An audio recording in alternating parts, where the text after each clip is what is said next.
Fibria.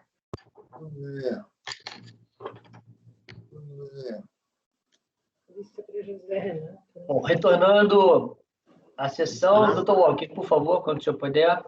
O senhor interrompeu aquela vez que eu esqueci de pedir para interromper. Vamos retornar para o início da pauta, é o item 150, Agroamazônia, processo final 2017-20, relatoria do doutor Jorge, o embargo de declaração. O senhor está com a palavra, doutor Jorge. Eu pedi vista. Me lembrou que eu mantive o meu voto. Calma, oi? Foi disse que eu mantenho o meu voto. Ok, então, doutor Walker Araújo, o senhor pediu vista, então já vou passar a palavra. Então, peraí, mas aqui não está, deixa eu olhar essa pauta de novo. Tá sim. Tá, não, é que eu estou no processo, eu estava no outro processo, é que eu ia para o outro processo e tinha esquecido 150. É que eu estou acompanhando, na verdade, eu estou botando a ordem de acordo com uma planilha que eu tenho, e não com a pauta. Então, tá, verdade. Deixa eu ver aqui. Os embargos foram acolhidos pelo relator para baixar os autos em resolução. O conselheiro Vinícius acompanhou. E o doutor Walker Araújo pediu vistas, que já está com a palavra. Tá, só um minuto, por favor. Deixa eu ver o que eu escrevi aqui. Eu fiz a vista.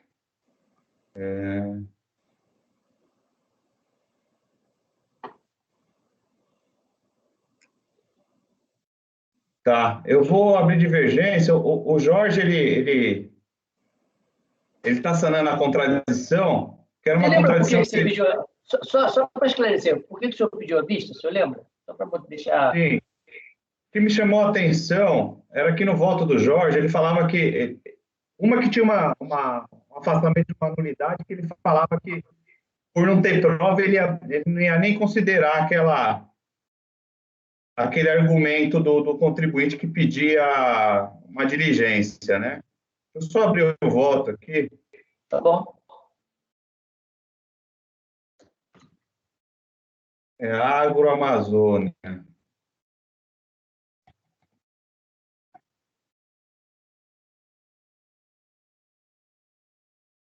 E aí eu tinha ficado em dúvida, porque o Jorge tinha falado, eu fiquei em dúvida, porque o Jorge tinha falado que aquele documento não tinha sido submetido à fiscalização, né? Aquele SPED. E aí eu fui analisar o voto, e a DRJ, ela analisa aquele SPED, que o Jorge falou que não tinha no voto dele, né? O Jorge falou que não tinha documento. Aí o contribuinte foi lá, embargou, disse que tinha documento, que tinha o SPED. Aí o Jorge está aceitando a contradição aqui, dizendo que, de fato, o SPED está determinando a conversão em diligência para que a fiscalização analise esse SPED. Certo. E aí eu tinha pedido diligência, vistas, que eu tinha ficado em dúvida se aquele documento tinha sido analisado pela DRJ ou não. Porque se não tivesse sido, a DRJ teria que analisar, né? O Jorge está mandando direto lá para a fiscalização. Mas a DRJ, ela analisou esse documento que o Jorge está mandando a fiscalização analisar. Só que, assim, o primeiro ponto tem uma nulidade que o Jorge ele analisa, que é a nulidade da decisão singular por cerceamento de direito de defesa. Aí o Jorge, ele faz toda essa explanação e fala que a alegação não procede. Inicialmente, é que fizer que não estamos lidando com exigência tributária, mas com crédito contribuinte, cujo ônus da prova lhe pertence em momento apropriado, como será demonstrado em tópicos vindouros. Se o contribuinte não forneceu elementos probatórios, não há motivos para a realização de diligência. Então, aqui é o primeiro ponto meu de divergência do Jorge, porque se ele está dizendo lá no voto dele que tem documento, ele tem que analisar esse pedido de diligência de novo, porque senão, para mim, vai ficar um pouco contraditório também. Porque se ele fala que não forneceu elementos e não está analisando o pedido de nulidade de cerceamento de defesa, para mim vai ficar um pouco contraditório. O pedido de nulidade de cerceamento de defesa, segurar o provimento, tal. Eu afastaria porque, de fato, a fiscalização ela analisou todos os documentos, analisou todos os argumentos apresentados pelo contribuinte, então, para mim, não haveria o cerceamento de defesa aqui, essa questão da nulidade. Então, para mim, esse é um dos primeiros pontos que eu vou abrir uma divergência aqui, porque se o Jorge está suprindo a questão probatória, para mim vai ficar contraditório com a nulidade que ele analisou, porque ele fala que se não há documentos, eu não vou analisar, né? Então, se ele está dizendo que há o documento, então ele tem que analisar esse pedido de novo. O segundo ponto meu de divergência é porque a DRJ, ela analisou esse documento, esse SPED, e ela disse que esse SPED aqui, essa tela do SPED, não é suficiente para comprovar o direito do contribuinte. Porque, de fato, o contribuinte, nas alegações dele, só traz os valores globais. Só que não justifica o motivo da redução da base tributável. E no recurso também, ele só traz os valores globais. E a DRJ, ela fala aqui, ó, há que registrar que a empresa apresentou em 15 de janeiro de 2005, portanto, antes da transmissão da DCTF original, EFDs, contribuições, tal. Por meio da qual se pretende aumentar o débito para tal e transmitiu o EFD retificadora. A semelhança ocorreu no procedimento da malha fina. Aí, o que acontece? A DRJ fala assim, você me apresentou esse SPED, só que o seu procedimento lá caiu na malha fina e manteve a base de cálculo original. Quer dizer, a base de cálculo que você falou que foi reduzida, foi mantida na malha fina. Então, você tinha que trazer documentos para mostrar o porquê que você está reduzindo agora. E o contribuinte ele só traz valores globais. Ele fala que o contribuinte, se você pegar o recurso dele, ele fala, ó, eu tinha uma base de cálculo de 205 que foi reduzida para 128. Só que ele não justifica, ele não fala, ó, a receita X eu estou excluindo porque não pode, a base é essa, eu não estou excluindo porque não pode. O que aconteceu? O Jorge encampou aqui o fundamento do despacho de admissibilidade, que o despacho de admissibilidade fala que o EFD faz correlação com todos os documentos e demonstra. Na verdade, não demonstra, porque se for assim, eu pego uma DACOM, uma DCTF, é a mesma função da EFD. Você tem que abrir a EFD. Aquela tela que ele trouxe para o global, para mim, não prova nada. O Jorge simplesmente encampou aqui o que o despacho decisório falou, é a opinião dele, ele pode concordar ou não, mas, na minha opinião, o contribuinte deveria... A ausência de prova, para mim, está nesses fatos. Ele trouxe documentos, mas esses documentos não são suficientes para comprovar os motivos ali determinantes para reduzir a base tributável. E as alegações também dele não demonstram ali, não são suficientes para demonstrar o que ele está tirando ali. Então, eu vou abrir divergência.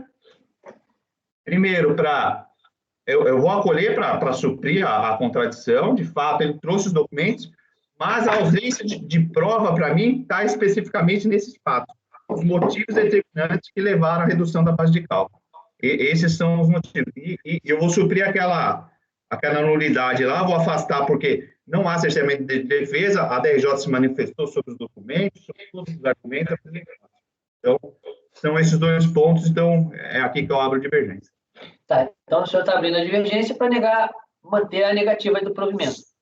Eu supro a contradição, de fato, Sim, há o Jorge, de fato há a contradição, porque o Jorge fala que não trouxe documento e há esse SPED, mas esses documentos não são suficientes para comprovar. Perfeito. E aí eu estou dizendo vou dizer que a diferença ali não foi comprovada porque ele não informa, não há necessidade para informar ou por que reduziu e quais os documentos ali que comprovam a redução de fato. Ele só trouxe valores globais. Valores globais, para mim, não é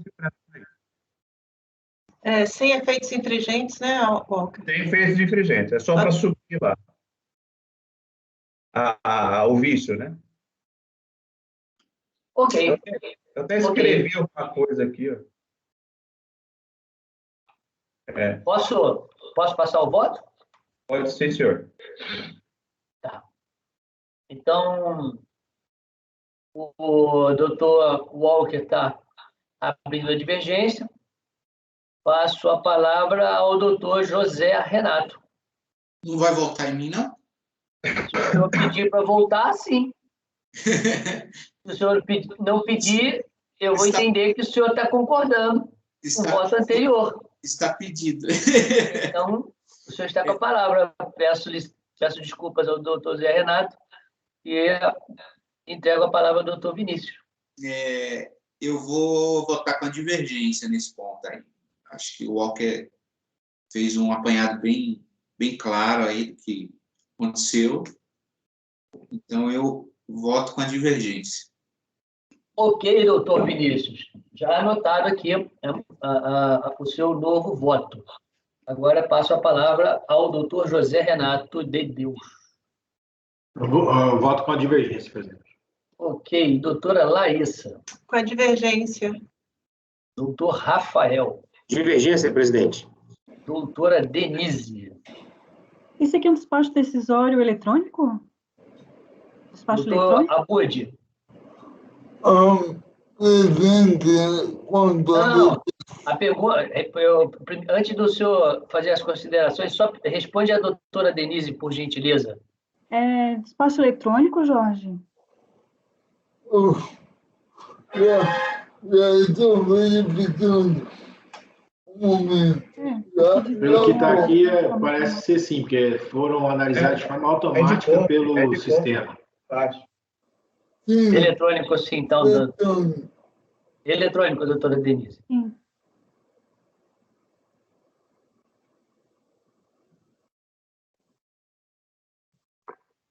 Presidente, eu voto com a divergência. Ok. presidente, eu agradeço muito ao que ele peço pena para mudar meu voto nos termos que foi muito bem assinalado pelo conselheiro Walker. Ok, então eu vou. Eu também acompanharia a divergência, agora estou acompanhando o relator. Então, ficará, aliás. Vamos aqui mudar então esse o resultado. Ô, Jorge, Pois não, Walker. você quer que eu te mande as anotações que eu fiz? Agradeceria muito, Walker.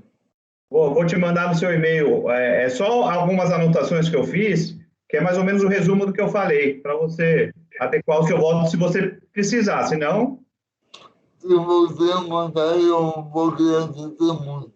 tá, depois eu te mando, então. Muito obrigado, Walker. Por nada. Ok, então vou declarar o voto o resultado do item 150.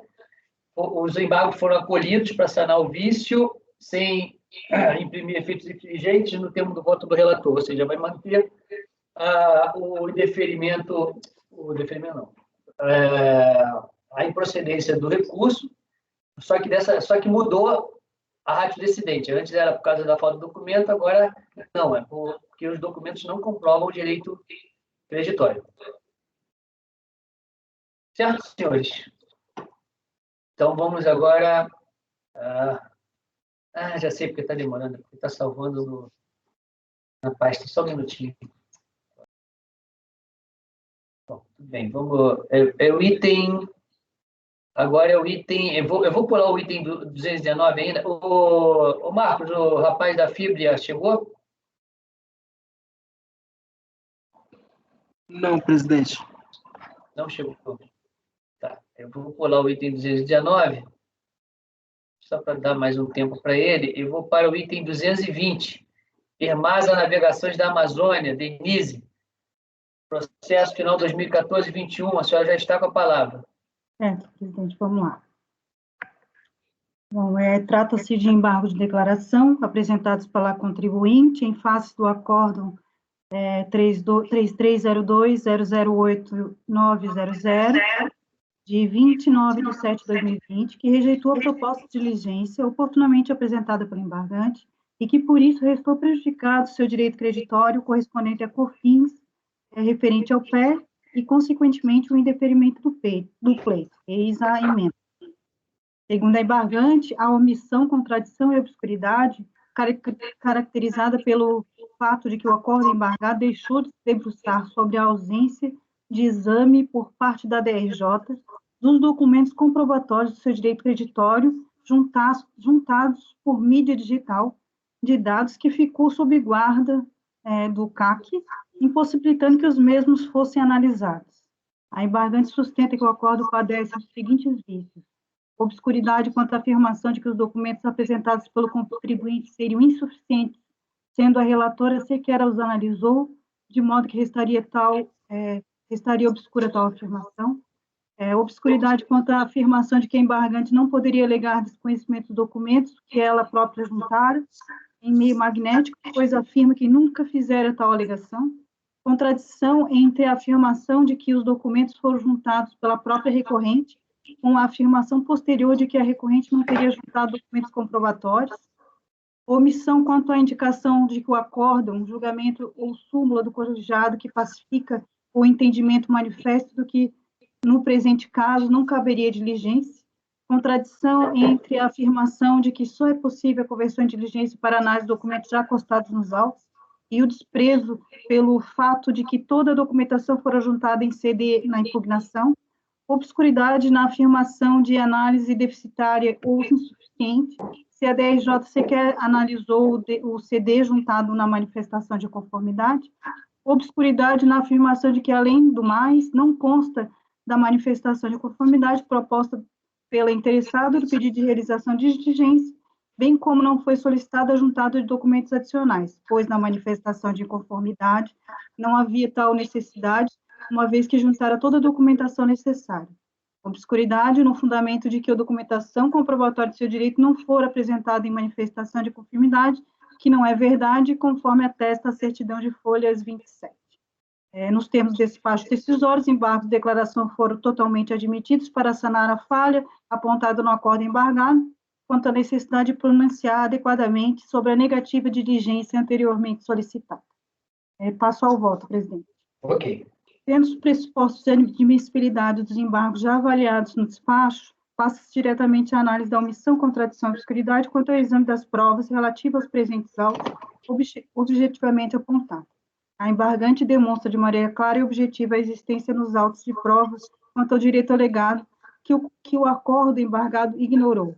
Argumenta que a decisão foi completamente obscura a respeito, assim como a omissa em relação ao argumento da recorrente de que seus documentos foram tempestivamente protocolados, no entanto, não foram juntados aos autos pela Delegacia da Receita Federal de Piso, que atestou isso nos autos, valendo salientar, na época, o protocolo foi realizado de forma física e não digital, e também contraditória de seus fundamentos. Defende a embargante que a nobre relatora, em seu voto divergente, padece desprezar completamente a referida certidão de folhas 27, a qual, reverberando o recurso voluntário, expressa que a recorrente juntou toda a documentação comprobatória necessária à comprovação de seu direito em CD de dados que ficou sob guarda do CAC, impossibilitando que fossem analisados pela DRJ. Constatado o erro material, entre a omissão por não ter investigado acerca da liquidez dos créditos objetos de ressarcimento pleiteado, presentes embargos devem ser admitidos com efeitos infringentes, conforme será explicado abaixo. A embargante formalizou o DECOMP para a utilização de créditos decorrentes de pagamento indevido de COFINS, apurado em abril de 2009, representado por DARF, recolhido em 22/2/2010, no montante de 19 mil, para a quitação de CLL, apurado em julho de 2013. O despacho decisório eletrônico homologou parcialmente a compensação declarada, reconhecendo o valor de 4 mil, sob a fundamentação de que, a partir das características do DARF descritos no PER, acima identificado, foram localizados um ou mais pagamentos, mas parcialmente utilizados para a quitação de outros débitos do contribuinte, restando o crédito disponível inferior ao pretendido. Em relação ao referido período, foram realizados 2 recolhimentos, o primeiro no valor de 239 mil, efetuado em 25/5/2009, no prazo regulamentar, e o segundo em 22/2/2010, fora do prazo, sendo que o valor recolhido envolve a contribuição, a multa de mora e os juros. A somatória dos 2 recolhimentos resulta no indébito de R$ 31.982,59, que geraram 2 pedidos de restituição e compensação. Consta nas telas do Sistema da Receita Federal, disponível nos autos, das folhas 52 e 53, a confirmação de tais pagamentos. No presente processo de discussão, o despacho decisório usou parte do crédito requerido para compensar o débito a COFINS relativo ao período de 30 de 4 de 2009, que a contribuinte alega, desde a manifestação, não existir. Para comprovar, alegou um CD, contendo o DARF e DCTF transmitidos à Receita Federal e outros documentos a fim de atestar o direito creditório pleiteado nos autos. Não anexou os documentos em papel, mas juntou em CD, que foi arquivado pela delegacia, não juntado aos autos, apesar do pedido expresso da contribuinte. Nos termos da existência da mídia digital de folhas 27, informa que constam os autos, um CD cujos conteúdos não foram digitalizados, os quais foram juntados pelo CAC. A delegacia de julgamento alega a existência de um débito alusivo ao período de apuração relativo à geração do indébito reclamado e usou para compensar parte do direito creditório. Oportuna transcrição de parte do voto nesse sentido. Muito embora alegue o primeiro recolhimento realizado em 25 de 5 de 2009 teria sido suficiente à liquidação da COFINS do PA de abril de 2009 e que, por isso, teria o direito a compensar integralmente o valor relativo ao segundo recolhimento, a recorrente deixou de mencionar que o primeiro recolhimento fora utilizado da seguinte forma: pedido de restituição, final 2515, e o pedido de compensação, final 9108, o qual se encontra homologado integralmente. Logo, resta evidente que a liquidação do integral do débito da PA de abril de 2009, declarado em DCTF, demandou a utilização de parte do crédito reivindicado na DECOMP, de final 526, implicando a obviedade em sua homologação parcial. Com relação a tais PR mencionados, consta da tela dos sistemas a folha 55. Em contrapartida, o que foi decidido pela decisão, a qual que consta nos autos, a da CONDE final 739, do período e o valor devido no mês a título de COFINS, retificado em 31 de 7 de 2003, a quantia de 227 mil, não existindo saldo a pagar naquele período, conforme a transcrição das telas ali. O documento juntado aos autos pela Receita Federal registra a mesma informação às folhas 50, ou seja, de que existem dois pagamentos do período de abril de 2009, conforme alega na manifestação. O primeiro efetuado dia 25 do 5, no valor de 239, e o segundo efetuado dia 22 de 2 de 2012, no valor total de 19 mil, considerando que a multa de mora e os juros num total de 259 mil. Outro dado importante neste documento registrado pela Receita é o valor devido no mês, que seria 227 mil, restando evidente que a contribuinte efetuou um pagamento a maior de 31 mil. Em seu recurso, a hora embargante informou que, em relação aos pagamentos indevidos a maior do período de abril de 2009, na quantia de 31 mil, além da declaração de compensação de 19 mil, objeto dos autos, ela também transmitiu um pedido de restituição de final 2515, em relação ao saldo do valor de 12 mil, o qual foi integralmente utilizado para a compensação de CLL no mês de julho de 2013, através da DECOMP 9108, que, conforme a informação acima, foi homologada integralmente, restando um saldo de 19 mil, exatamente ao crédito pleiteado nos autos. Portanto, a análise do segundo pé vinculado à segunda DECOMP, juntada aos autos e mencionada pela decisão atual, ainda subsistiria o crédito vindicado, no caso, hora em julgamento.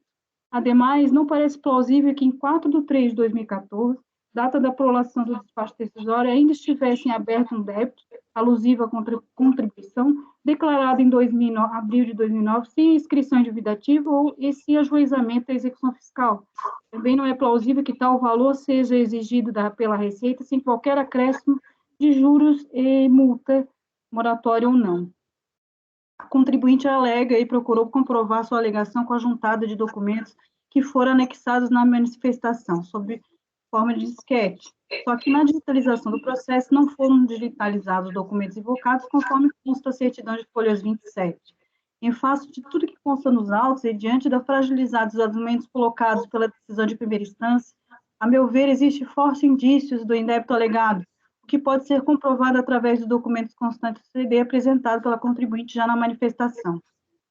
Portanto, volto para acolher integralmente os embargos com efeitos infringentes, de modo que o julgamento seja convertido em diligência, para que a unidade de origem tome as seguintes providências: analise o direito creditório, existência da certeza de liquidez atinente por fins objeto da DECOMP, levando em consideração os documentos da manifestação que ficaram retidos no CAF e informações que mostrarem necessárias. Dar ciência à embarcante desta resolução e, ao final, o resultado da diligência, abrindo-lhe prazo previsto no artigo 35 do decreto do CAF. Após os autos, retornam ao CAF para julgamento. Só colocar uma observação aqui, presidente, sobre esse processo, que é igual... Um pouquinho, deixa eu tentar abrir. Que é igual ao outro. Esse processo aqui foi um voto do Corinto, que ele propôs a diligência e, por maioria de votos, foi indeferida e, por fim, negado o provimento ao recurso. Eu fui instada a fazer o acórdão vencedor, desculpa, e aí veio os embargos. É o que eu tinha, presidente. Está sem som. Tá, desculpa. Vinícius, o teu áudio está dando o retorno na microfonia, mas agora a palavra está com o senhor. É só para o senhor desligar depois. Ok, desculpa. Com a relatora, presidente. Ok, doutor Walker Araújo. Eu vou com a relatora. Naquele voto eu já tinha acompanhado o relator já com a proposta de diligência, justamente por causa desse CD que tinha sido juntado aos autos e não tinha sido objeto de fiscalização, né? Eu lembro desse. E foi por qualidade, viu? Então, a culpa foi minha. Tá bom. Já entendi. Eu já entendi que a culpa foi minha. Tá bom. Não estou culpando ninguém, pelo amor de Deus. Só estou noticiando os fatos. Não, tá certo. Claro. Ok. Não, até me surpreendeu você estar votando ao contrário.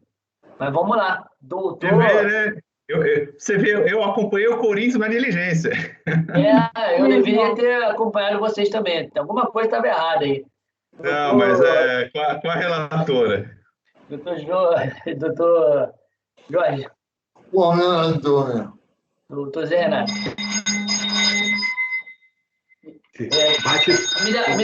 Me dá só um minutinho. Desliga o som.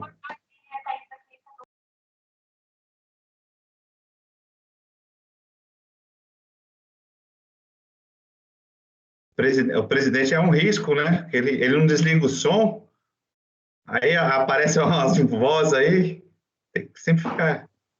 a idade. A idade não deixa compreender assim, os riscos, sabe? É verdade. Não, aqui não era risco nenhum, não. É meu exame de coração, eu estava preocupado. Por isso que eu atendi, só por isso. Tá tudo bem ou não? Não, tudo, não sei, ainda vou fazer. Eu queria antecipar. Provavelmente porque estão preocupados. Devo morrer amanhã, mas espero morrer depois da sessão. Doido. É isso, bate na madeira aí. Onde é que está? O Zé Renato. Tocou o sino para eu votar. Você viu como é que é um negócio diferente? Pô, rapaz, você é outro nível.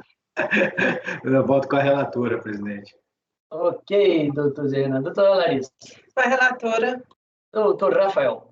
Parabenizo o relator e acompanho, presidente. Também acompanho a relatora. Eu só tenho uma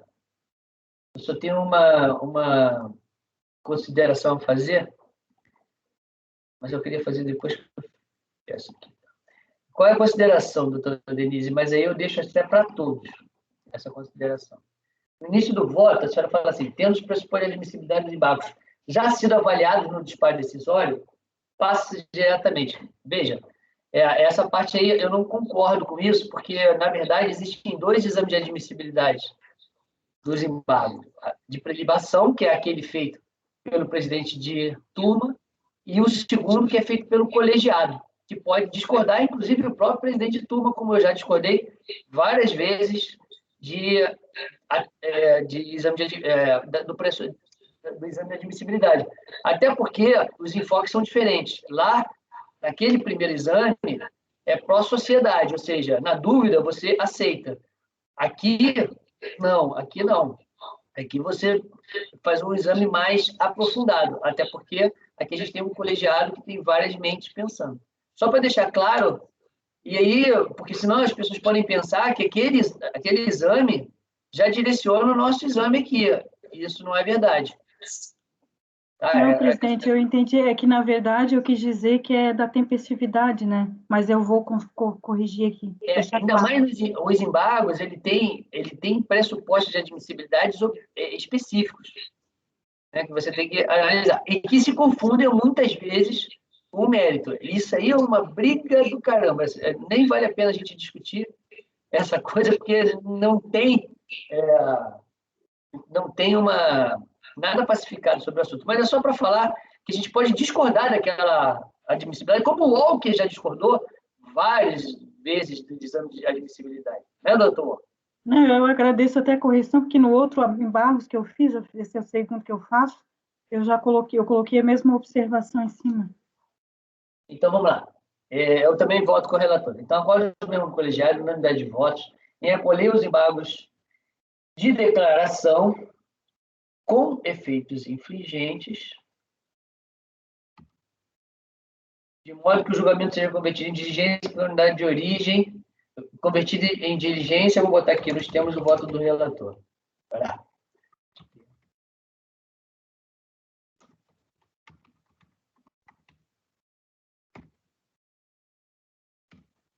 Ok, todos concordam com a escrita? Então, foi votado o 220. Agora, pela minha pauta, aqui votado. Tá. Agora, o próximo item é o item Presidente, 221. é o mesmo, é igual. É igual? Isso. Então, estou copiando esse mesmo resultado para o 221. E o próximo agora é do Dr. Zé Renato, é o 222. KS Indústria e Máquinas. E que tem vários iguais, né? Ou iguais não, da mesma empresa, não necessariamente iguais. Nunca mais Pois eu é, falo presidente, iguais. não são... Alguns deles se confundem, mas não são exatamente iguais, não. Tudo bem. Então, qual é a dinâmica proposta por Vossa Senhoria?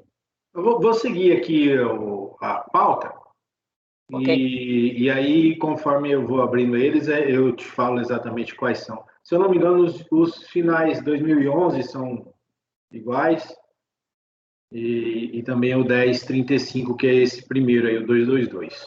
Tudo bem, então vamos lá. Então, o item 222, KHS, processo final 2010-35, está com a palavra, doutor Zé Renato. Bom, aqui nós temos um processo que é crédito não cumulativo de exportação da contribuinte do segundo trimestre de 2006. A Delegacia da Receita, ela proferiu despacho de folhas tais, o mesmo deferiu parcialmente o ressarcimento do COFINS relativo à exportação. A autoridade, após narrar os procedimentos de fiscalização, expõe as razões aí que estão aqui descritas. Crédito de bens para revenda. Utilizando a descrição de mercadoria adquirida no Código Fiscal no NCM, comparamos a base de cálculo dos bens para revenda informada na DACOM com as compras de bens de revenda localizados nos arquivos digitais apresentados. Com base na análise, constatamos que o valor apropriado para o mês de maio de 2006 estava correto, porém, com relação ao mês de abril e junho de 2006, apuramos valores inferiores para as compras. Os valores apurados nesses meses foram 37 mil e de 140 mil. Em vista dessas constatações, elaboramos a listagem com todas as compras consideradas no base de cálculo do crédito.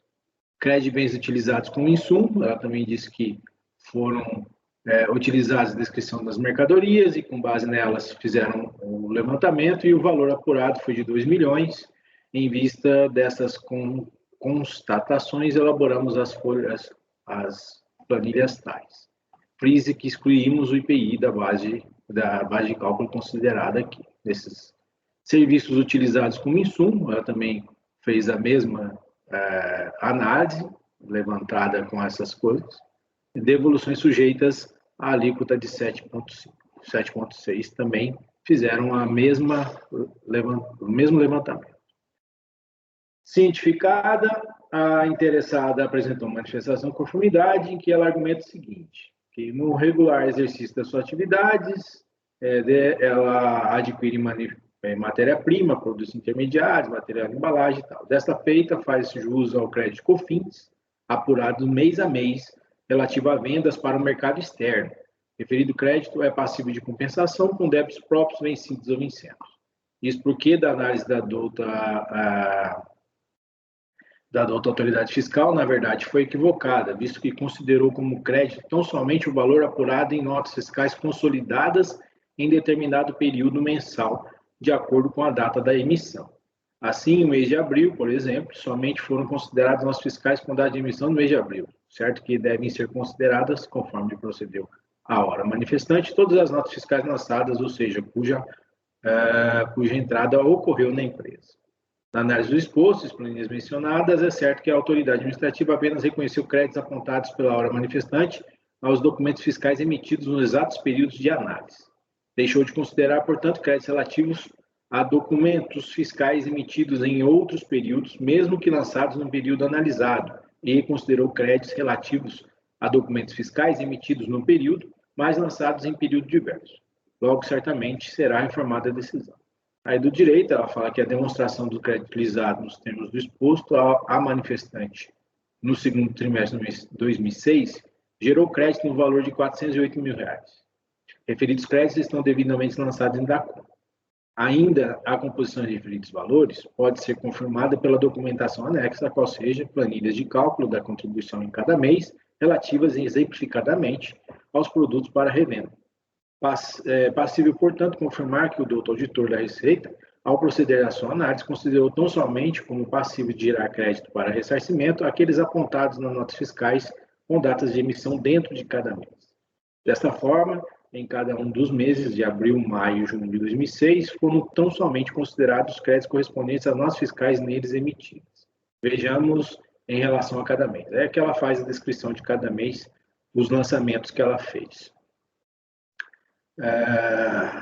Desta feita, aí eu vou lá na página 5, tá?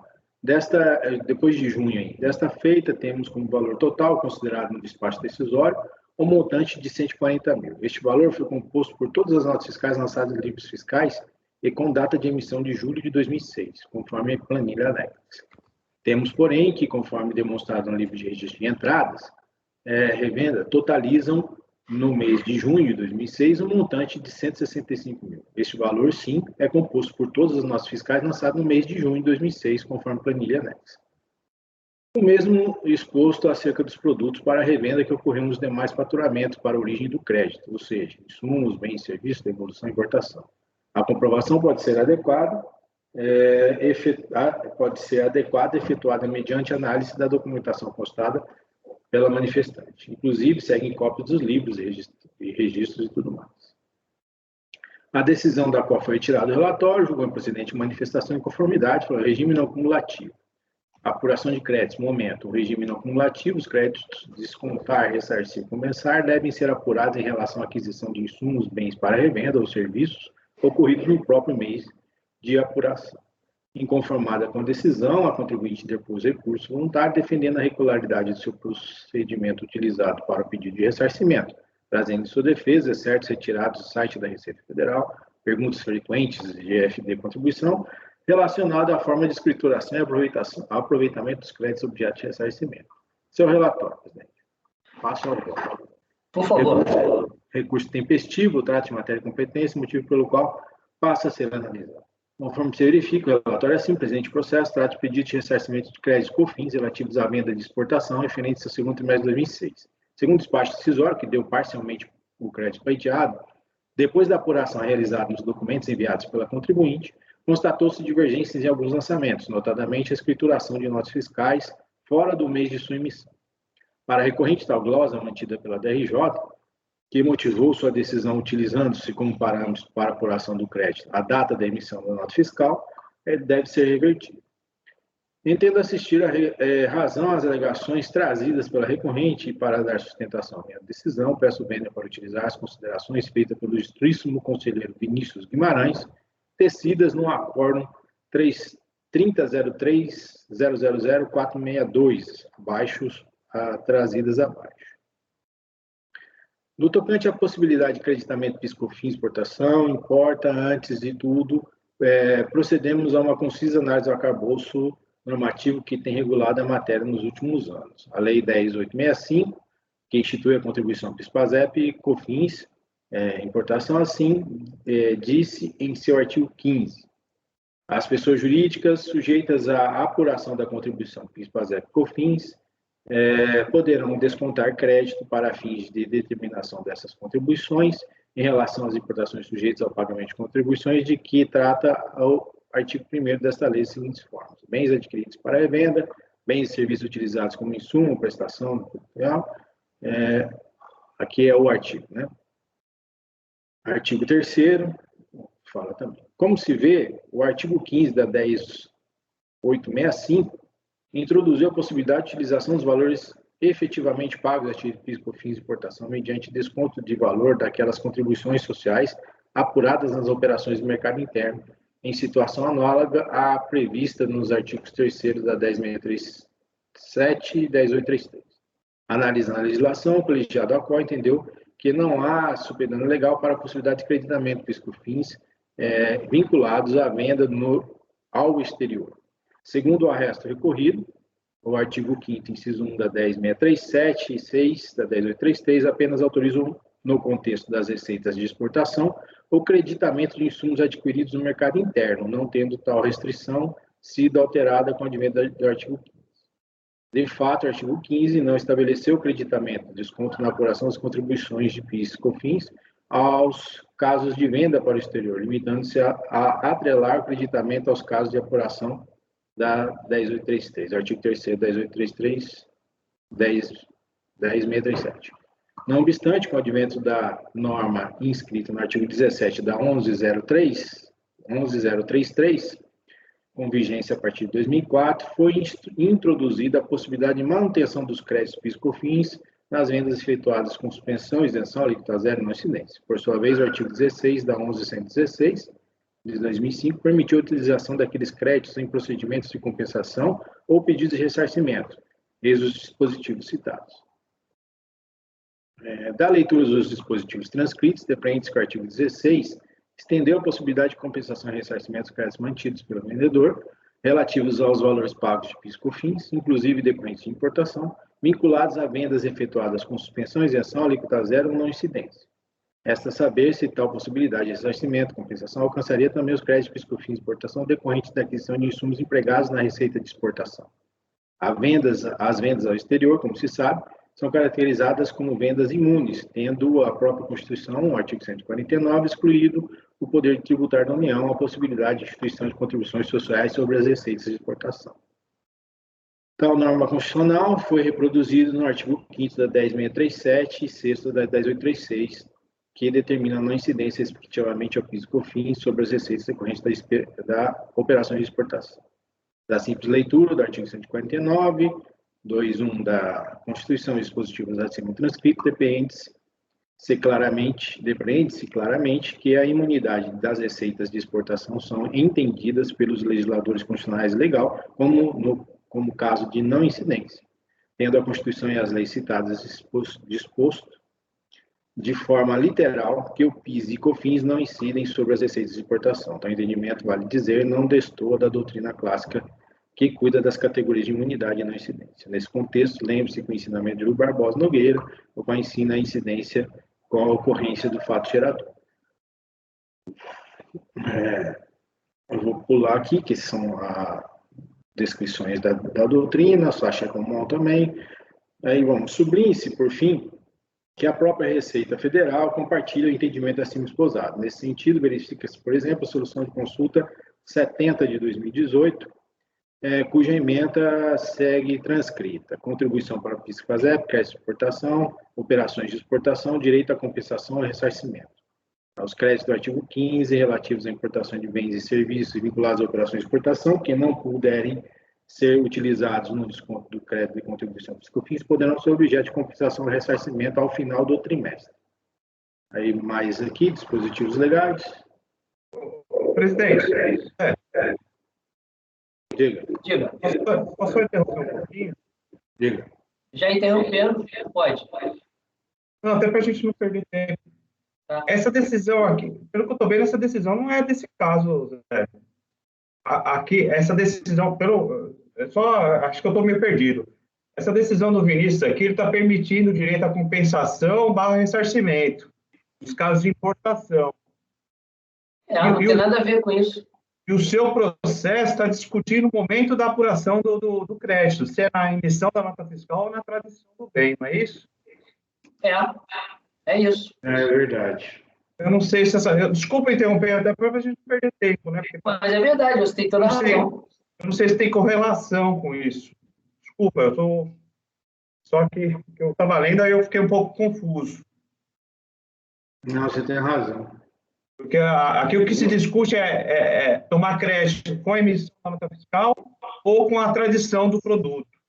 Que a gente já decidiu isso em algum momento, eu me lembro. Nós já temos um caso aqui que o contribuinte ele emitia a nota fiscal, levava o bem lá para a alfândega e ficava lá. E aí ele só tomava, acho que, crédito quando fosse feito o despacho, ou ele tomava crédito na emissão da nota fiscal e a fiscalização entendia que o momento para tomar era só quando fosse feito o despacho, que é aí que faz a tradição. Nós já tivemos essa discussão, mas essa decisão que você está trazendo aqui, salvo o maior juízo, não tem nada a ver com o caso. Não sei. O Vinícius que fez o voto pode me dizer até melhor, mas eu acho que não é esse o voto. Eu também estava, desde o início, quando eu bati o olho na citação, pensei aqui comigo, e qual a relação, né? Porque, mas eu acho que eu entendi mais ou menos o que o Zé quis dizer aí no final, porque ele acaba dizendo o seguinte, que conforme o que está escrito nos fundamentos aí da decisão que eu fiz, o negócio seria trimestral. Mas também não é isso. Então, mas aí o Zé teria que ter demonstrado que, embora a nota fiscal tenha sido emitida fora do período que ele está pleiteando, está dentro do trimestre que ele pretende. Então, por exemplo, imagine uma nota que foi emitida em abril, foi emitida em maio e ele está pedindo crédito de abril. Aí o Zé fala, não, aí está dentro do trimestre, tá beleza, não teria problema, desde que houve a exportação e está dentro do trimestre de pedido, beleza. Só que no caso dos autos, o que está acontecendo é o seguinte, uma nota de março, por exemplo, que foi emitida em março, e ele está querendo computar o crédito em abril. Então, assim, ele nem precisava citar, na verdade, o meu voto aí para dizer que o crédito é para ser apurado em 3 meses. Dentro do próprio trimestre, né? Isso. Ele nem precisava... Aliás, a gente tem várias decisões sobre isso. Isso, ele nem precisava desse meu voto aí para falar isso. Agora, nos autos, o que se discute é o seguinte, o cara tem nota fiscal emitida em março e ele está querendo se aproveitar dos créditos para o trimestre de abril mais junho. Aí não dá, realmente. Não, vocês têm razão. E é o seguinte, os finais 2011, 2011... Peraí, vamos nos preocupar com esse aqui, já, Zé, depois a gente vê os outros. Não, realmente essa questão, e eu não sei por que eu coloquei isso aqui. Não, mas isso não importa. Vamos ajustar. Isso não importa. Assim, pelo que tem no recurso dele, na manifestação e no recurso, ele tem, sim, créditos que podem ser ressarcidos, porque lançados dentro do trimestre, tá? E tem, como bem pontuou o Vinícius e o Walker, créditos que foram lançados em outro trimestre e que ele quer aproveitamento ali, tipo esse de abril, o de março para aproveitar O de abril. de abril, né? Ao contrário, né? E aí, nesses casos, não é permitido, porque ele tem que fazer isso dentro do trimestre, né? Então, o senhor está negando o provimento. Nego o provimento. Ok, depois o senhor ajusta o seu voto. Passo ao Vinícius, então. Com o relator, com essas mudanças. Doutor Walker Araújo. Eu só fiquei em dúvida se tinha essa discussão do trimestre aqui, porque eu não estou vendo isso. A própria fiscalização fala que tem que ser no mês da emissão da nota. Então, a fiscalização fala que é no mês da emissão da nota e ele fala que ele pode tomar o crédito até o final do trimestre. Ele fala Sim, que mas ele foi tem... depois do trimestre, né? Nesse caso. Não. Os que são depois do trimestre, lógico que ele está fora, né? Não pode. Tá, espera só um minuto. Peraí, mas a discussão desses aí estão dentro ou estão fora do trimestre? Vou pegar aqui o... Porque o que eu tinha entendido não era isso. Era o que se contradizia. A discussão era a emissão da nota ou na tradição do bem? Eu pensei que fosse essa a lide. Era só um minutinho aqui. Não se pode ou não fora do trimestre. Então, ele fala aqui, ó, ele no recurso dele aqui, ele fala o seguinte, ele demonstra lá os lançamentos que ele fez, por exemplo. Ele fala em abril de 2006, conforme folhas 673 e 676 dos autos, os valores apurados nos despachos decisórios consideraram tão somente as notas fiscais com data de emissão no mês de abril de 2006. Desta feita, não consideraram qualquer nota fiscal com data de emissão de março de 2006, mesmo que lançada no mês de abril. E, por outro lado, consideradas notas fiscais lançadas em maio de 2006, mas com data de emissão de abril de 2006. Então, abril e maio de 2006, ele está dentro do mesmo trimestre. Tá. Perfeito? Ele está falando que as notas que foram emitidas em março e lançadas por eles aqui em abril, deveriam ser consideradas também nesse trimestre. Coisa que não, ele deveria ser considerado no primeiro trimestre e não no segundo. Isso. Isso está certo, beleza. Então, aí o que acontece? Dentro do que está na legislação, ele não pode fazer isso. Ele deveria ter tomado no primeiro trimestre, essas de março. Maio de 2006, ele fala aqui, ó, um despacho decisório consta tais, com data de emissão, ó, teria sido considerada como passivo de gerar crédito todas as notas fiscais lançadas em maio de 2006, com data de emissão em maio de 2006. Perfeito. E ainda as notas fiscais lançadas em junho de 2006, mas com data de emissão em maio. Essas notas não foram consideradas, por sua vez, no mês de junho. Então, abril, maio, junho. Aqui ele teria crédito, né?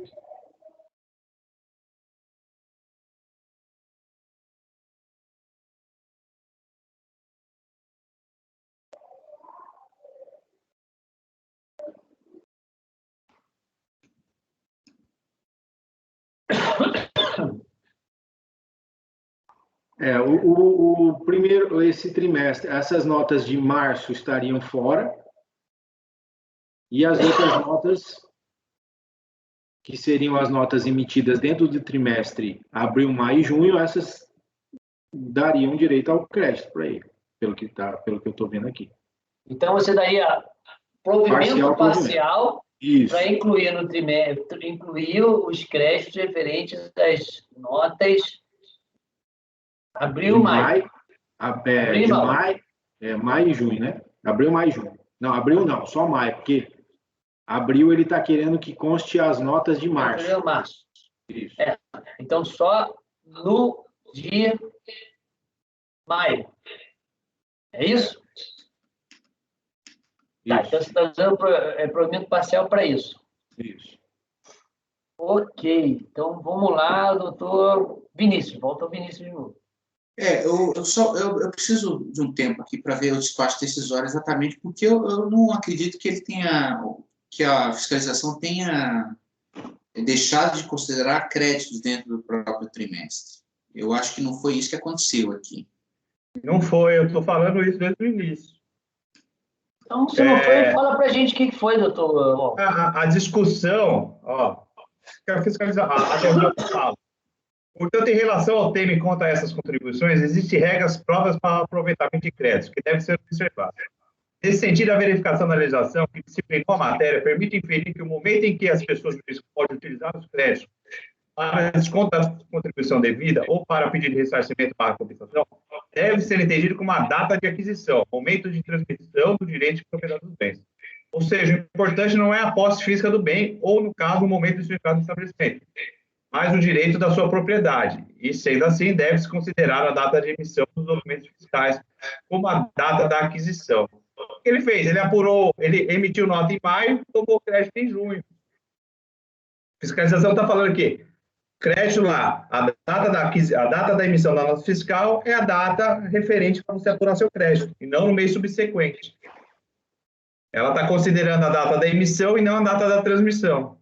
Quer dizer, ela não está desconsiderando o crédito, né? Ela só está considerando o momento certo de apropriação do crédito. Então, exatamente. Então, não está se discutindo isso, está se discutindo a data. Qual é a data? Aí ela fala que a data da emissão da nota fiscal é o parâmetro correto para a apuração mensal dos créditos. Não cabe à autoridade flexibilizar o critério temporal de aprovação do estudo, alargando em decorrência das tramitações das notas fiscais dentro da empresa. Desta forma, mesmo as notas fiscais emitidas ao final de um determinado mês devem sim ser apropriadas nesse mesmo mês, e não no mês seguinte. Agora eu acho que não tem essa discussão da apuração dentro do trimestre. Ela está dizendo aqui, pelo menos, o que a Lídia aqui trouxe, pelo que eu estava entendendo, por isso que eu até interrompi, peço desculpa mais uma vez ao conselheiro, é que a Lídia aqui ela está discutindo o momento da aprovação do débito, se é na data da emissão ou se é na data da efetiva tradição, da transmissão do bem. E aqui não há aquela discussão que a gente tem lá do caso também do IPI, que se apura fora do trimestre, calendário lá. Não tem essa, pelo que eu vi aqui, tá, gente? Você não está entendendo bem parecido com o Walter. Oi? Eu estou lendo a decisão da DRJ. Eu estou entendendo igual o Walker. É simplesmente a definição de em que mês a nota emitida para abril, despesa para o crédito de abril, enfim, é só isso que ele está dizendo. É a reorganização das notas em relação aos créditos que ele quer tomar. Mas aí ele não tem que tomar o crédito, ele não pode tomar esse crédito dentro do final do trimestre? Que eu acho que isso não está sendo discutido. Enfim. Aqui não está sendo discutido isso. Se ele pode tomar o crédito no mês seguinte. Se eu posso pegar uma nota que eu emiti em março, fiz uma aquisição com a nota emitida em março, mas aí o produto entrou em abril, ou eu lancei na minha contabilidade em abril. Essa nota, ela vai entrar para fazer como despesa para apuração de março ou de abril? A discussão é essa, independente de trimestre, a questão aqui, eu acho que não é bem isso, de trimestre. Tanto que, estou colocando aqui que quando na ementa, é o trimestre, está se discutindo é o segundo trimestre de 2006, isso não é problema. Olha, agora eu estou vendo aqui o despacho decisório, eu estou começando a entender por que o Zé botou meu voto, viu? Porque tem um capítulo aqui do despacho decisório, e eu acho que agora, talvez, juntando as peças aí, pode ser que a gente consiga entender mais claramente. Tem aqui um capítulo do despacho decisório em que a autoridade tributária simplesmente desconsidera os créditos de importação de bens utilizados como insumos para efeitos de ressarcimento e compensação. E aí, então, ele limita, aí talvez por isso que tenha relevância essa questão da data de emissão da nota fiscal de aquisição, ele limita ao desconto, ou seja, a dedução na apuração do crédito. Então, ele não possibilita, no despacho decisório, a compensação e o ressarcimento, coisa que a gente já afastou, essa limitação a gente afastou naquele voto meu. Então, talvez essa coisa toda aí de data da nota fiscal e tudo mais seja relevante para a fiscalização, exatamente porque, a partir da data de emissão da nota fiscal, ele estabelece o mês em que pode ser deduzido o crédito. Isso, né? exatamente. Então, assim, se naquele mês de março foi emitida a nota fiscal, só naquele mês de março pode ser deduzido o crédito de compra de produtos importados aí como insumos. E aí, no mês seguinte, qualquer saldo sobressalente a isso não pode ser compensado nem ressarcido, porque haveria limitação disso. Então, eu acho que faz sentido, talvez, aí tem que... Pede vistas, então. Eu vou pedir vista. Mas aí eu pediria que você transformasse isso aí numa vista coletiva, porque... Eu vou mexer com ele de novo aqui, e aí a gente volta Então, a discutir. eu vou manter o teu voto como dado provimento. Não, tudo bem, pode colocar. É que assim, aí nada impede depois da vista a gente reformar, entendeu? Deu provimento ao recurso. É parcial, tá? Provimento parcial? É. Parcial ao recurso, Vinícius pediu vista.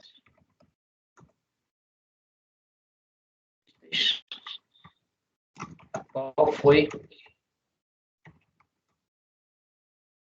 Nada em coletivo. Esse mesmo resultado aqui, eu posso botar em quais processos? Espera só um minutinho. Já vou te falar.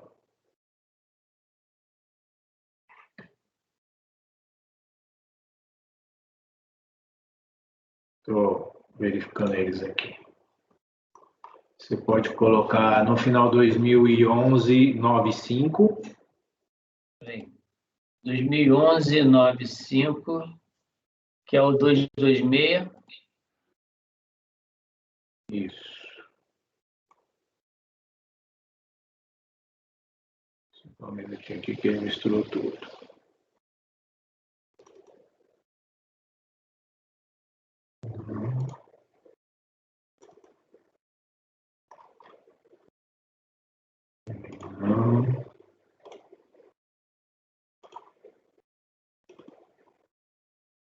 Meio bagunçado esse processo, né? Confuso. É só esse aí, 2011-95. Tá. Então vamos para o item 223 da pauta. Que é o final? 2011-77. 2011-77. 2011-77 Posso ir direto ao voto, presidente? Pode, se você achar que dá para a gente entender, pode.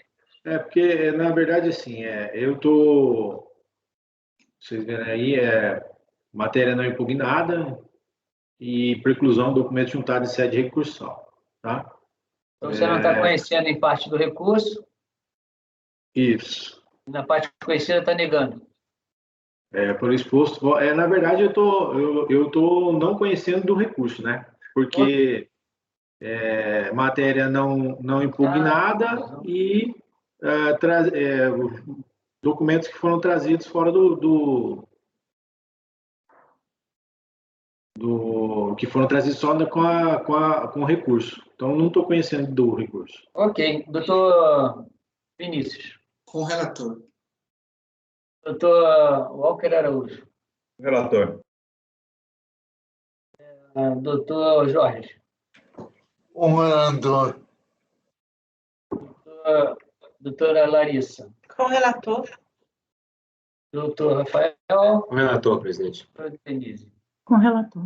Então, agora não colegiado, unanimidade de votos, nem não conhecido recurso em face da preclusão. Consumativo. O 2009-77 também, que é o seguinte. E aí? Estou copiando esse mesmo resultado para o item 2009-77, item 224, processo final 2009-77. Agora ficou faltando o 225. 225, que é o 2009-19, isso? Isso. Tem mais um lá na frente que eu vou perguntar se tem a ver ou não. É porque na tua descrição era IPI, mas vamos para o 225 primeiro, 2009-19. Peraí, só um minuto. Aí, cadê ele aqui? 2009-19. Também é matéria igual ao de cima. Mesma coisa. Então, estou copiando o mesmo resultado do 224 e do 223. Agora, a pergunta que eu te faço é o seguinte, Zé. Uhum. Eu tenho o 258 que ficou fora dessa lista porque ele estava como IPI. Tá. Qual é o final dele? O final dele é 2005-49. Ah, tá. Peraí. Então, se for IPI mesmo, deixa, a gente julga depois, porque a gente tem mais um aqui para jogar hoje e acabar amanhã. Não. Foi errado. Foi? Foi. Aqui na tua descrição diz que ele Deve ter ficado com a descrição do de baixo, tá? Na planilha. Mas foi errado. Então é a mesma coisa desses? Não, aqui é processo de compensação, suportado pelos créditos, financiamento da COFINS, baseado na Lei 10.833, referente ao trimestre de 2005. Pelo despacho decisório 7080, lavrado no âmbito da Receita, as compensações não foram homologadas. Alega-se discorre na unidade a qual, em síntese, no seguinte sentido, de que o propósito de se analisar o crédito utilizado em declarações de compensação, a contribuinte foi intimada a apresentar os documentos. Ela pleiteou 20 dias, tal. Na verdade, assim, ela pleiteia esse crédito e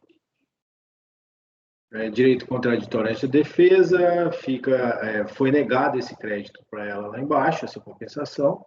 Ela, inconformada, ela interpôs o recurso, alegando existirem provas de seu direito creditório. Os mesmos argumentos trazidos na manifestação de conformidade. Aí eu voto.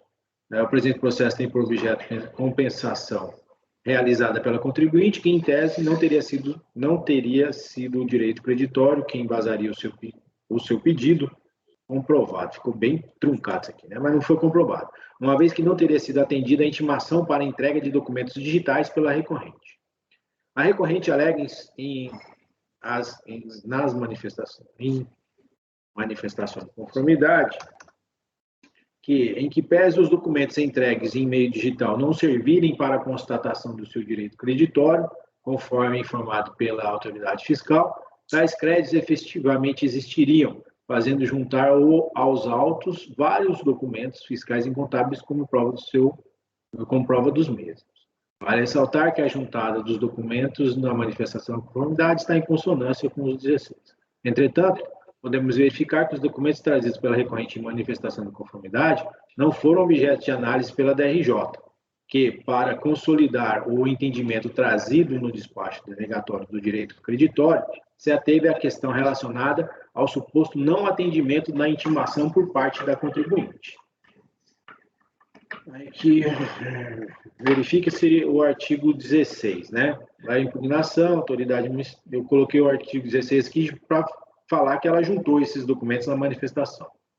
Pelos dispositivos acima colacionados, verifica-se que a vinda de documentos que, em tese, comprovam a existência do direito creditório, encaixa-se perfeitamente na fase processual e, por tal razão, deve ser motivo de apreciação da autoridade fiscal, ao contrário do que restou decidido na decisão de piso.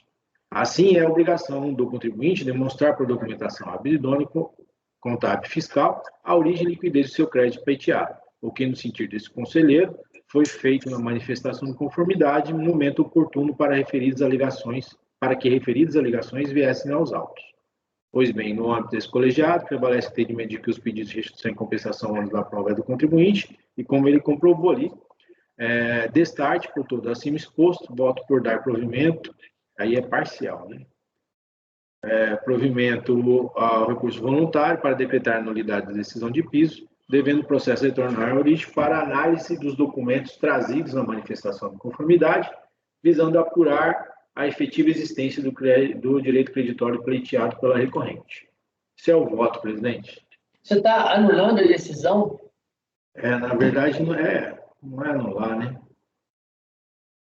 É porque, assim, ó, os documentos vieram da manifestação. Ele está pedindo a nulidade para o licenciamento de defesa, é isso? Tá. Está pedindo? Então, você está entendendo que na análise... 2040. O que ele fala na decisão? Ele fala que esses documentos não provam? Falou que ele não atendeu a intimação, não atendeu os exatos termos da intimação.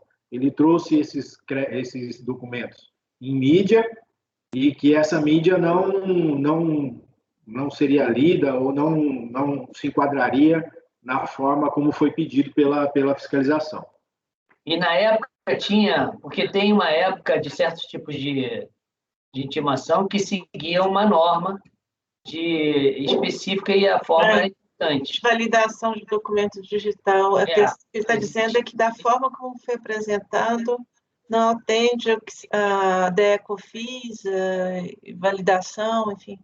Porque tinha uma época que tinha uma norma específica e não era à toa essa norma, porque senão não tinha como fazer análise. E aí, dependendo dessa época, não é porque o fiscal queria em planilha e o cara trouxe... Não, é porque, na verdade, existia uma norma. E a gente tem que lembrar que restituição, compensação e ressarcimento foi tudo deslegalizado. Ou seja, quando eu falo deslegalizado, os procedimentos, a própria lei, o próprio Congresso, quando fez a lei, deu a possibilidade da Receita fazer atos infralegais definindo quais eram os procedimentos. Por isso a minha pergunta. Ele fala que a apresentação de documentos probatórios, segundo o artigo 65 da IN 900, de 2008. Pessoa jurídica utilizar sistema de processamento eletrônico de dados para registrar negócios e atividades econômicas financeiras, escriturar livros ou elaborar documentos de natureza contábil fiscal, ficam obrigadas a manter à disposição da Secretaria, no prazo tal, os auditores, mas não fala exatamente o que é. É o sistema SVA. Com o propósito de se analisar o pretenso crédito utilizado nas declarações de compensação, intimou-se a contribuinte a apresentar arquivos digitais em formato determinado pelo Ato Declaratório Executivo 15, de 23 de outubro de 2001, autenticados através do programa SVA. O interessado apresentou resposta à intimação relacionando os seguintes documentos: mídia digital contendo todas as informações contábeis do ano calendário de 2005 e também informações fiscais referentes ao período de 1 de 2005 a 31 de 3 de 2005 e recibo de entrega dos arquivos solicitados, impresso e assinado. Em consulta ao sistema realizado e tal, não foram encontradas declarações de compensação eletrônica vinculadas aos processos em tela. A mídia digital apresentada pelo contribuinte foi anexada ao presente às folhas 76, é o relatório. Pode condicionar ao reconhecimento do direito creditório a apresentação de documentos comprobatórios do referido direito, inclusive arquivos magnéticos. Ele apresentou o arquivo magnético, né?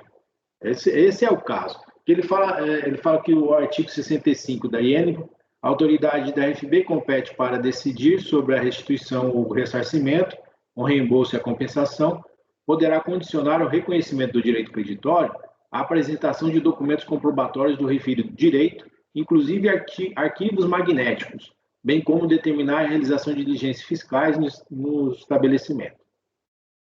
3694, a IN 86, 2001, fala que tem que deixar à disposição, mas não fala exatamente como deve ser. Retornando ao presente caso, apesar de o contribuinte informar sobre os 37 que estava integrando a documentação de acordo com o solicitado na intimação fiscal, verificou-se a impossibilidade de se importar os registros contábeis, itens 441 aqui, do anexo único do ato declaratório executivo, tal, através do programa Contágio, por conta da não autenticação dos artigos apresentados através do programa SVA. Ele fala que ele não conseguiu autenticar esses arquivos e por isso que ele não analisou o crédito. Eu não estou conseguindo abrir o processo. Olha, Zé, eu queria que você me tirasse umas dúvidas. Ele apresentou isso na manifestação de conformidade. Ele apresentou essas mídias durante a fiscalização. Certo. Aí, na manifestação de inconformidade, ele apresentou o quê? Só um minuto aqui que eu já vou chegar nela lá. Na manifestação de conformidade, os relatórios. Aí vieram as declarações de compensação. Veio. Ele não sanou o problema durante o procedimento fiscal, ele não sanou o problema dos arquivos. Segundo a fiscalização, esses problemas, o arquivo não foi analisado lá e na manifestação ele supriu isso, ele trouxe o arquivo certo. Na manifestação ele trouxe DACOM, trouxe as compensações, espera aí, deixa eu só ver se ele trouxe mais coisa aqui. Trouxe planilha de cálculo de PIS/PASEF no acumulativo, trouxe demonstrativo de compensação. Isso aqui planilha feita por ele, tá? E a negativa da DRJ foi por que razão? Foi porque ele não conseguiu validar os... Não, porque olha só, eu estou aqui com a DRJ... Tem balancete também, viu? Tem balancete. O que acontece? Foi intimado, com base na Lei 8.212, no ato normativo, tal, apresentar os arquivos magnéticos validados, ele até deixa bem claro, validados / autenticados, com base na lei e no ato. E aí, numa EN. Beleza. Aí, o que aconteceu? Aconteceu é que ele não apresentou isso na fiscalização. Aí, a DRJ traça todo o fundamento dele, falando o seguinte, ele tinha que apresentar. Se ele não apresentou, não tem jeito. Não vai ter, ele não... É como se você tivesse feito um pagamento depositando em conta onde o contrato prevê que você vai ter que pagar um boleto. É como se o pagamento não houvesse. Né? Então, assim, estou fazendo só um paralelo, mas foi isso que ele falou. Essa é a base da negativa. Essa é a base da negativa da DRJ. A falta de apresentação. Mas aí, nem na manifestação ele apresenta para a DRJ o arquivo? Não, aí ele traz as DACONs, aí ele traz as DACONs, traz balancete, traz planilhas, traz livro de entrada, isso aqui ele traz na manifestação. Mas ele traz os arquivos magnéticos no... Porque ele tinha que... Oi? Eu entendo que esses aqui seriam os arquivos magnéticos que a fiscalização pediu. É isso que eu entendo, entendeu? Por isso que eu estou devolvendo o processo. Não, isso, peraí, balancete, planilhas e tal, não são os arquivos magnéticos. Os arquivos magnéticos são registros que possibilitam a fiscalização de analisar operação por operação, analisar, por exemplo, a entrada de um insumo, verificar se ele tem contrapartida, por exemplo, no ativo, enfim... Mas tem livro de entrada, tá? Oi? Tem livro também. Livro de quê? Livro de entrada. Registro de ICMS. Registro de ICMS. Agora, tem uma impressão que eu estou olhando toda a documentação que ele juntou, é como se fosse assim, ele deu assim, um apanhado geral para poder dar o cheiro de que tem o direito. Está entendendo? O que está aqui não é suficiente, obviamente, mas... Balanço, por exemplo, balanço. A gente não usa balanço, eu acho. Mas aqui parece assim, que pela dimensão das operações, por isso que precisaria estar tudo em arquivo magnético. A gente não está falando de uma empresinha que vende, sabe? Isso é insumo? É insumo? Então, olha só. É insumo. Então, insumo você precisaria ter o quê? O registro, o razão, pelo menos. A razão das entradas. Mostrando a escrituração das entradas. Além disso, a própria nota fiscal para suportar as entradas, porque, em suma, a gente não sabe se é insumo mesmo. Ele está registrado na contabilidade, mas e os documentos que suportam a contabilidade? Ele não sabe. Então, se ele apresenta registro de entrada só, isso é um livro fiscal. Eu preciso de um livro contábil, para saber, inclusive, se o crédito foi apropriado ou não. Quando a fiscalização pediu lá atrás os arquivos magnéticos, não significa que a fiscalização pararia nos livros magnéticos, nos arquivos magnéticos. Ela começa uma análise pelos arquivos magnéticos. Aí ela vê a consistência dos dados e depois ela pode, inclusive, pedir as notas fiscais e, de repente, a descrição do processo produtivo para saber se aquele tipo de aquisição realmente é um insumo ou não, enfim. No momento em que o cara vem, depois do procedimento fiscal, apresentar documentos, ele tem que suprir muito mais do que a fiscalização pediu no primeiro momento. E ao que parece, ele não está trazendo nota fiscal, não está trazendo livros contábeis. O livro de entrada tem. Olha só, tem uma coisa antes disso. Desculpa, eu queria fazer pontuar uma coisa que eu acho que é antes disso, se vocês me permitem.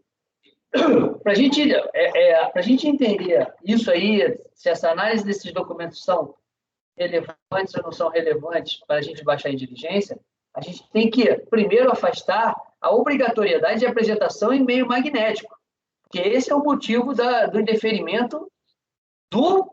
Veja bem, eu estou aqui com o despacho decisório e ele diz exatamente o que foi apresentado e que ele não foi apresentado no sistema.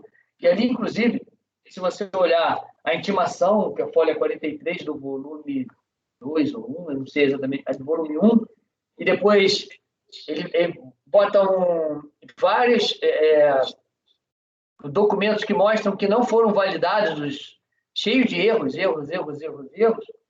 aí você vê o seguinte, que ele pede às mídias, fala assim, interessado apresentou a resposta de intimação relacionando os seguintes documentos. Aí fala mídia, recibo, tal, ele fala o que foi apresentado.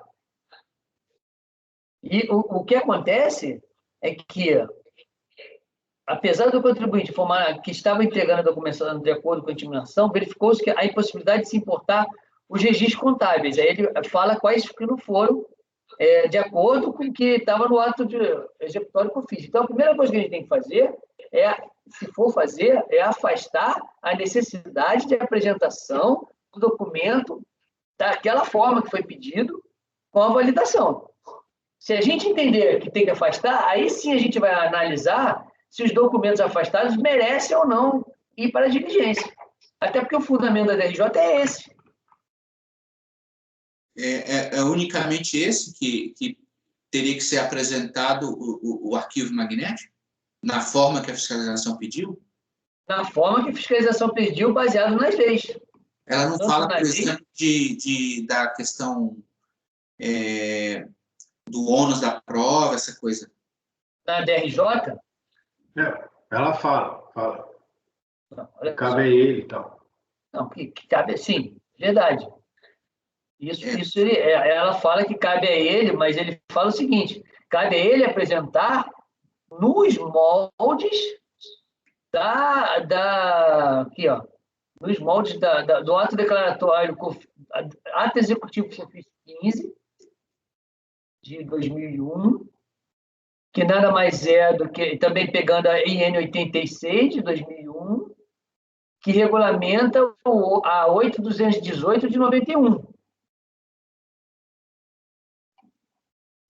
Então, na verdade, ele está mantendo o indeferimento porque não foi apresentado os arquivos digitais no modo que foi pedido com as validações. Ou seja, na verdade, a falta de validação é que deu o problema de tudo. E ele Mas o que eu acho estranho, né? Desculpe. Não, pode ir. Eu estou só falando. O que eu acho estranho, não é antes da gente discutir se essas provas têm alguma fumaça do direito, se tem probabilidade, tem verossimilhança, a gente tem que discutir primeiro se a gente vai afastar os Sim, atos. mas o que eu acho estranho na decisão do DRJ é que ela não fala absolutamente nada sobre os documentos que foram trazidos com a manifestação de conformidade. E eu vi que o volume 2 inteirinho é documento. Então, tem um volume e meio inteirinho de documentos juntados. E sobre isso ela silencia. Então, para mim, não tem assim, pelo menos uma omissão do DRJ.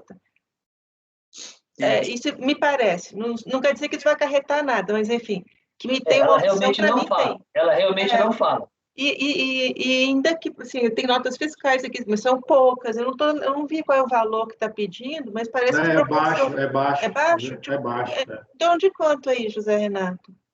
Se eu não me engano, é 15 mil, se eu não me engano. Ah, tá. Então, tem algumas, mas notas fiscais baixíssimas. Tem algumas notas de energia elétrica, mas tem as notas de venda da própria KHS. Não é 15, não. O grosso mesmo são tabelas demonstrativas não oficiais produzidos pela interessada.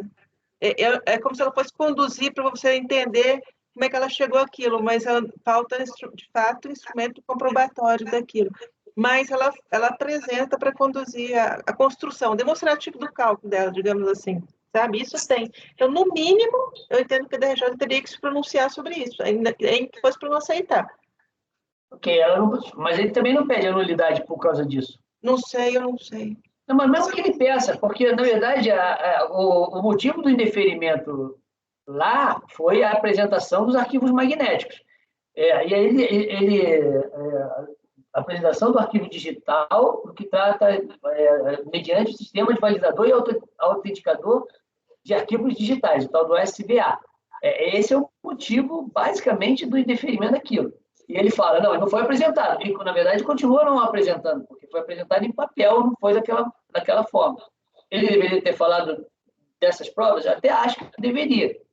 Mas a primeira pergunta que a gente vai ter que responder é essa. A gente vai afastar ou não vai afastar a determinação de apresentação dos arquivos magnéticos, validador e autenticador do SVA? Essa é a pergunta. Bem, se ele não faz uma argumentação de que é preciso, de que essa exigência é indevida, não sou eu que vou fazer por ele. Ele fala que a obrigatoriedade de apresentação de arquivos digitais, ele fala assim, tanto na manifestação de conformidade quanto no recurso. E aí você tem que falar, o que você acha? É a primeira coisa que você tem que falar.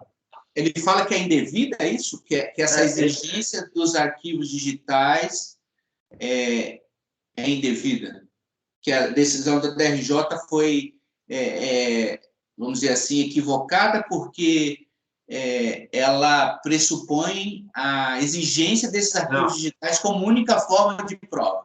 Não fala. Ele fala que ele discorre os mesmos... ele fala dos mesmos dispositivos aqui e ele fala que, na época, o sistema dele não gerava os arquivos dessa forma. Ocorre que, nos termos do que foi exposto à época da intimação para a apresentação do arquivo digital, a recorrente não dispunha dos referidos arquivos digitais, inclusive porque o gerenciador do sistema SAP não possuía mecanismo para sua disponibilização. Inclusive, estima-se que tão somente ao final do ano corrente tais arquivos poderão ser gerados, quando certamente, em sendo necessário, poderão ser apresentados. Presidente, vou negar provimento ao recurso. Ok, doutor. Então, eu passo a palavra ao doutor Vinícius. É difícil esse processo aí, porque, como a Larissa levantou, o Gilson também, ele trouxe elementos aí e tudo mais, só que ele não conclui o raciocínio. Vinícius, deixa eu te perguntar uma coisa, só para esclarecer. Não é para te esclarecer, não. É só para eu entender a linha que você está. Quando você perguntou se a recorrente havia contestado essa questão da obrigação do arquivo, você estava perguntando no recurso voluntário ou na manifestação de conformidade? No recurso. Ah, tá. É a mesma peça, não é? Porque ele contesta claramente, ele fala assim, olha, não é autenticidade, estou lendo, hein? Não é autenticidade digital de um arquivo que faz gerar o direito creditório. Esse é gerado nas operações da contribuinte devidamente demonstradas nos registros contábeis. Tudo bem, mas beleza, Ele perfeito. junta. Ele contestou, ele junta isso. Aí a gente tem que falar o seguinte: primeira coisa, toda legislação que prevê essa maneira de fazer a prova, a gente vai afastar isso? Essa é a pergunta que a gente tem que fazer. Mas Ele isso está aí que você argumentando, falou, legal. ele argumenta isso O na relator está manifestação. falando o seguinte: olha, não, eu não tenho que afastar. Ponto. Ele não está falando, porque se ele não contestasse isso, ele não ia conhecer. Ele está negando o provimento, falando o seguinte: não adianta me trazer em papel. Até porque, veja, não é à toa que tem isso. Então, a pergunta é, primeiro, exorbitou a IN, o ato normativo, todos esses, exorbitou o poder de lhe regulamentar? Essa é a pergunta. E aí o relator falando, não exorbitou. A previsão, aliás, a gente acha que já até julgou isso nos passados. Talvez a Larissa não tivesse, mas a gente já julgou essa questão da necessidade. Por isso que eu comecei logo perguntando, existia legislação determinando qual era a forma de apresentação? E se existia, eu entendo que a gente tem que observar, a não ser que a gente queira afastar. Então, essa é a pergunta. Então, o doutor Zé Renato está votando dessa forma, né, doutor? Tá, isso, doutor ele não rebate essa forma. Ele não rebate a forma de apresentação. Então, assim, a matéria para mim que não vou abordar porque não está em discussão. Na verdade, quando ele falou isso aí que você falou, Larissa, ele falou na manifestação. Também. Só, né? No recurso ele não fala dessa que os arquivos não seriam a única. Fala seriam, também, é cópia, não é? Também é cópia. Ele fala, então ele fala também. No recurso? Também é. Assim, então, se ele fala no recurso, eu acho que cabe a ponderação do Gilson aí, mas falar que realmente não é que existe essa legislação toda e tudo mais. Eventualmente, se ele trouxesse provas, outras, você não pode também limitar a forma de provar isso aí. A gente não poderia fazer isso em processo, né? Ele deveria ter trazido naquela época de acordo com o que a fiscalização pediu. Mas se nesta época ele tivesse provado de alguma forma, caso que não aconteceu, então, Vinícius, mas assim, mas não aconteceu por quê? Porque eles não conseguiram ler os arquivos digitais, perfeito? Sim, não foi porque validado. Ele não tinha, segundo ele mesmo diz, ele não tinha. Aí, na manifestação de conformidade, em que pese não trazer, eu acho, como apontou a Larissa, todos os documentos necessários para fazer essa apuração, ele trouxe documentos que ensejariam aí esse cheiro do direito dele. Ele trouxe livro de entrada, ele trouxe notas fiscais, ele trouxe balanço, ele trouxe planilhas explicando. Então, ele trouxe, sim, esses documentos. Agora, esses documentos não foram analisados pela DRJ. Ela simplesmente falou, despacho decisório falou que não estava de acordo com os arquivos digitais e ele não comprovou. Ponto. E aí a DRJ... Porque a DRJ não podia fazer diferente. A DRJ é obrigada a seguir as normas da IN. Tem uma IN e tem um ato declaratório, eu acho. Aí o que acontece? A DRJ trouxe todas essas INs aqui, falando de como deve ser a apresentação desses arquivos e tudo mais. No recurso voluntário, ele traz a cópia praticamente da manifestação de conformidade. E essa parte dos documentos, ele fala a mesma coisa que ele falou na manifestação de conformidade. Entendi. Entendeu? Eu queria fazer uma pergunta para vocês, em especial para o Gilson, mas assim, olha, vocês não vão poder ficar... É uma pergunta bem idiota. Vocês vão ter que suportar a pergunta, tá bom? Que aí tem a ver com a minha falta de experiência exatamente na área. Por quê? Por que aqui é essencial que seja o arquivo digital, se a gente tantas vezes aceita que ele traga cópia em papel? Porque eu entendo que a fiscalização precisa, enfim, eu não estou discutindo isso, que isso exige, mas a gente agora entrou no litígio, a gente está no contencioso, porque que por que tantos contribuintes fazem o que ele fez, a gente aceita a nota fiscal, o registro de Não, a entrada, gente e não aqui não aceita, não. aceitaria. Não, olha só, Larissa, tia, só uma coisinha. Me explica isso. Vamos lá.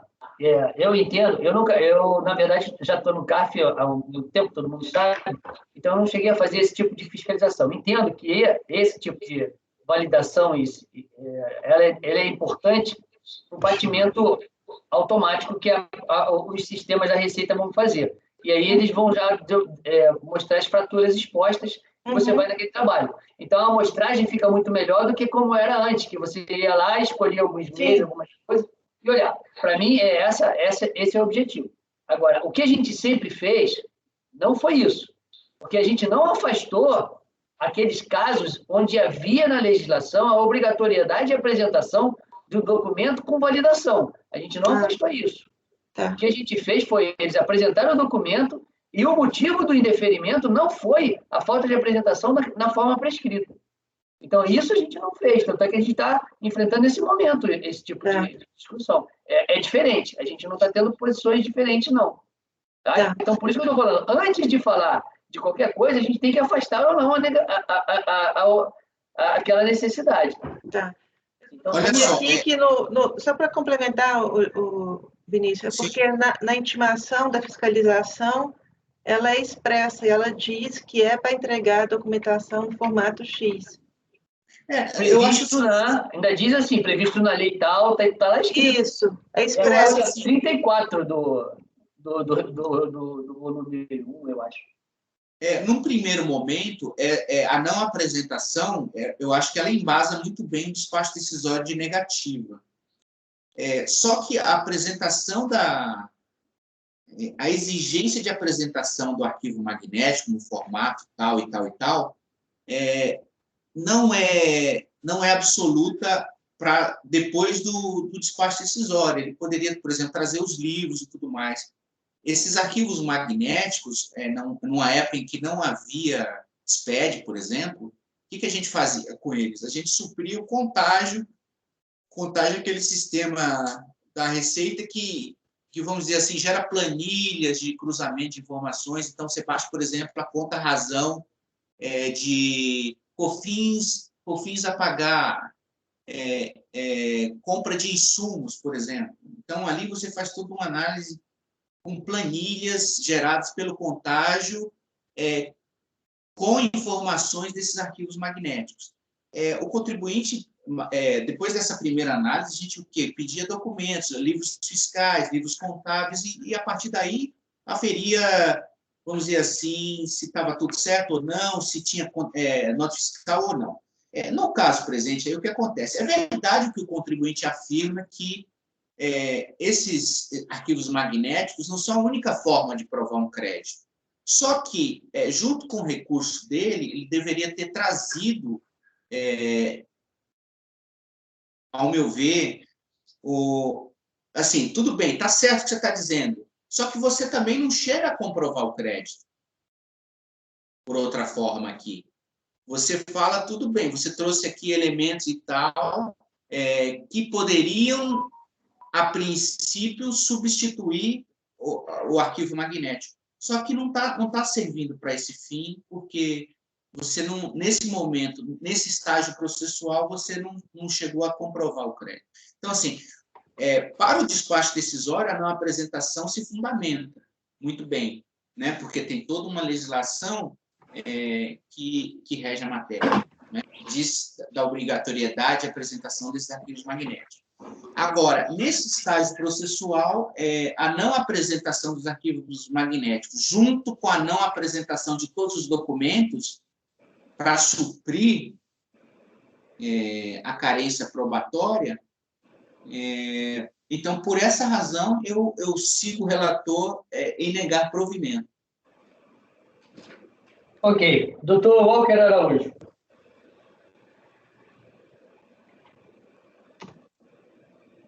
De vista. Então, vista para o doutor Walker Araújo. Então, o relator... O relator está negando provimento por quê? Não. Ele está negando provimento porque ele entende que tem que seguir as INs e o arquivo magnético. Ele não rebateu aí, assim. Eu posso dar uma informação, acho que vai ser relevante. Tá, mas eu já declarei o resultado, tá? Pode dar a informação que você quiser. Hoje um acórdão que talvez caia como uma luva. Se o Renato e o Walker quiserem anotar, Pode falar. 3201 007 550. Alguém poderia repetir? Repetir, por gentileza? 3201 007 550. Obrigada, Jorge. Marcos, pode encerrar a gravação, por favor?